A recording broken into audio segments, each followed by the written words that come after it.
Moves part 4, unless I copied and pasted and chopped it up and did other things with it.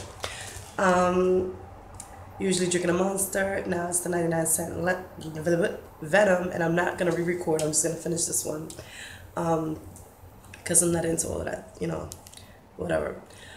Long story short, I'm doing this to explain the whole competition between me and my big son. And I say competition because what had happened was, we play World of Warcraft since he was a kid. You know, like, I think the last 10 or so years, we've been playing World of Warcraft off and on.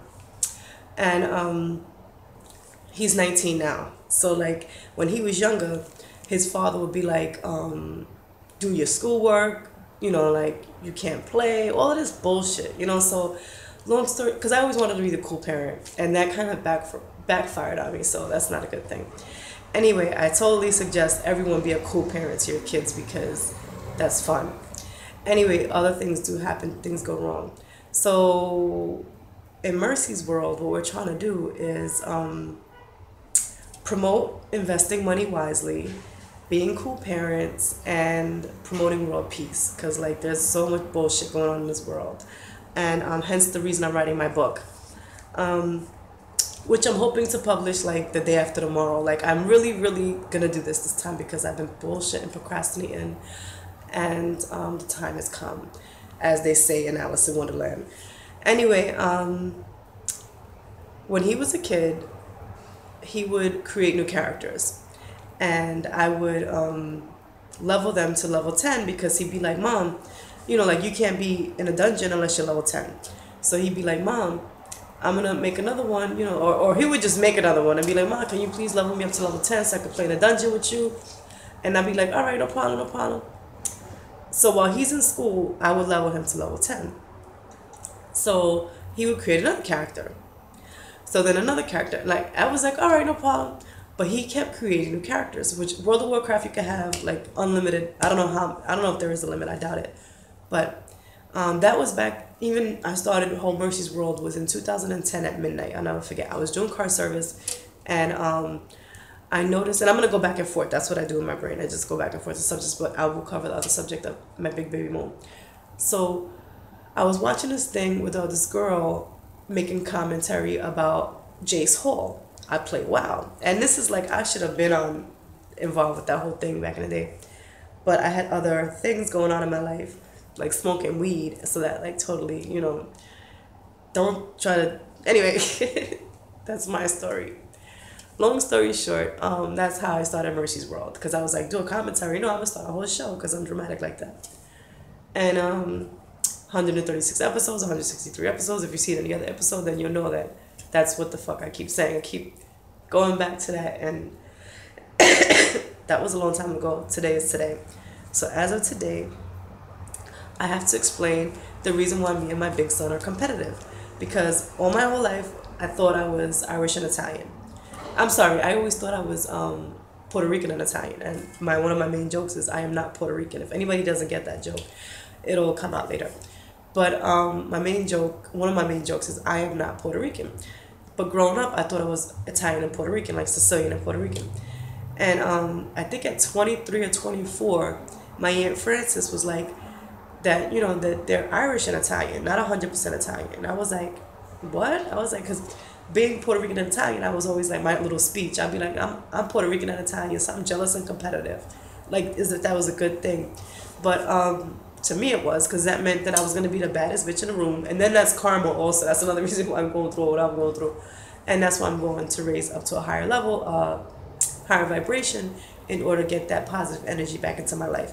Because anybody who's out there talking shit is most likely going to say, look at her, that's what she gets, this and that, this and that. So it's all right. Go ahead. I need that to feed my fire. So I appreciate all you. So, like, long story short, I look at my big son like, okay, you know, like Little Kim and Nicki Minaj. Like, Nicki Minaj didn't pay homage to Little Kim, and Little Kim was just like, all I want is her to pay homage. Like, you know, give respect. Like, if it wasn't for me and my style, you wouldn't have had yours. So that's all I say to my big son. Like, he deleted his number. Like, not deleted his number, but he changed his number. So I go to call him on Christmas Eve because I had sent him my playlist of bad jokes, because this comedian DC, bad jokes all day and all night. I can't even make this shit funny. Like, the stuff that I'm finding out about is like fucked up shit. Like, the water is polluted, or whatever, tainted, whatever we want to use the right word for it. It's poison. And all the foods that we eat are poison. I mean, like, I sound like Nas for a second. Like, he was right. Like, it's poison. Like, literally, the things that they teach us, it's poison. So I'm writing a book, and it's like, I'm trying to make it as light as possible, because it's for kids. It's a kids coloring book exposing Christianity as white supremacy. Like I said, like, I'm Irish, Italian, and Puerto Rican, but like, I'm not Puerto Rican. So why would I do that? Because my children are of African descent. So my whole thing is like, what the fuck? Like, I would have never had kids, period. Like, if I knew the stuff I know. So not about African descent. I would have never had kids, period, of white, Spanish, nothing, Chinese, hell motherfucking no. Because this world is like feeding us poison, you know, like in every fucking way. So it's like very stressful at times. So depression can't hit a moving target. So I do car service off the books, but I'm gonna be doing car service on the books, and that's when I'll be recording, because Mercy's World was totally me recording illegal activities left and right, and it was hilarious. And I had Joe D'Onofrio on it, and he does Are We There Yet? He's Staten Island Mike, with the guy from what's his name? Everybody Hates Chris. His father is the father on that show, and then Mike, the neighbor, he's the Italian guy from The Bronx Tale. He was the kid who threw the bottle when they were starting trouble with the other people. So anyway, long story short, Joe D'Onofrio was in my cab. He was the most famous person I had. I had some other people that did a movie and stuff, that did movies, but he was the one that sticks out to me, because he had jokes on the car, because the car was illegal. I mean, I had it registered legally, but it was like the seatbelts didn't work, and it was so funny. And I really wish that I could extract those videos again from YouTube, but once you delete them, that's it. So anyway, the reason why I'm doing this Money Making Moves, and if I even changed the title of that, or kept the title, and the reason why I'm doing Mercy's World again, and like, my motivation period is like my kids. I don't know how the fuck that happened. I really was not signed up for that shit, to be honest. And I'm the first one to say some bullshit, because I love my kids to death. However, like, when you have a child, it's not about you anymore. Like, and I am, and I always was a selfish person. So like, that's part of the reason why they don't fuck with me. Excuse my language, but I pay child support. They got my child support, and I love them both. And I take him to Toys and, you know, my big baby, you know, like, I try to look out for him all the time, but he's like not talking to me at times, unless it's about money or World of Warcraft, and that's what I get. But my whole thing is, when he was around 7 years old, I dropped him off in front of school, well, around the block from his school, and he was like, "Don't kiss me in front of my school." So I have a mole on my nose, right? It's a strawberry mole, and I call it my witch's mark, which is maybe the reason why people didn't laugh at my jokes. But those bad jokes I sent in the playlist on Christmas Eve, and found out that he changed his number.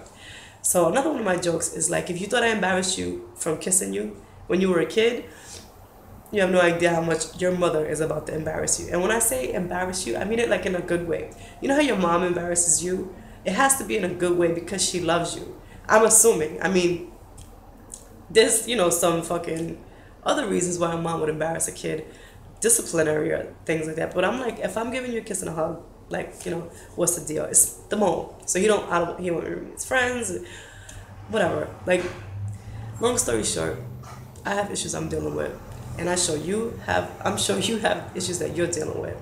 So here on Mercy's World, and I'm registering the whole thing and everything. Like, it's not a game. This is fucking serious shit. We're reaching out to like people, families, you know, even if you're not in the family, whatever. I'll be your mom for the day, you know, but if you need some money, call your father, because we don't have money here.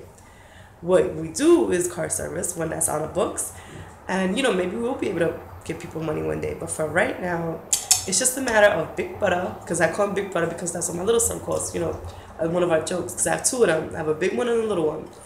The baby's the boss. That's what happens.